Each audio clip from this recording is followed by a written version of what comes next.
The Ministry of Housing and Water on Friday inked a memorandum of understanding with the Ministry of Home Affairs for the Guyana Prison Service to produce 500,000 concrete blocks. These blocks will be used for the development of Silica City along the Soosdijk-Linden Highway. The production of the blocks will commence soon at the Luzignan Prison, East Coast, Demerara. Chief Executive Officer at the Central Housing and Planning Authority, Sherwin Greaves, and Director of Prisons, Nicklon Elliott, signed the pact at the Ministry of Home Affairs, Brickdam, Georgetown.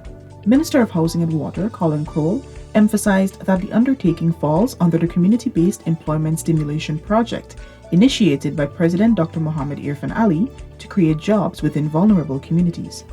These are persons who, well, obviously, when they're completing their term, will be going back to their respective communities, but they will leave with a skill that they can now go back and form their own group and obviously embark on entrepreneurship. So this has a number of advantage in what we're doing.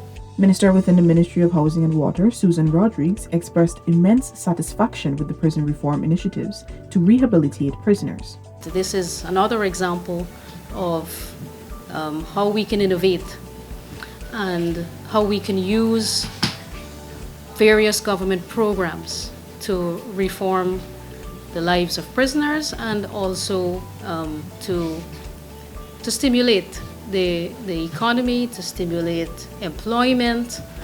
And this is one of the flexibilities of the housing program. Meanwhile, Minister of Home Affairs, Robeson Ben, said the initiative augurs well for the government's massive housing drive.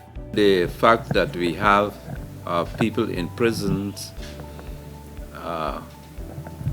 poses a couple of challenges in relation to their rehabilitation.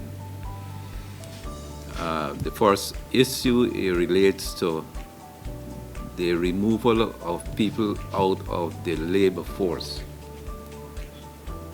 The second challenge is being in a position which we've been working hard at to bring them to a position where they are fully or well rehabilitated on leaving the prisons and getting away from idle activity, even within the prison. Director of Prisons, Nicklon Elliott, stressed that the quality of services that will be provided by the prisoners will be of the highest standards.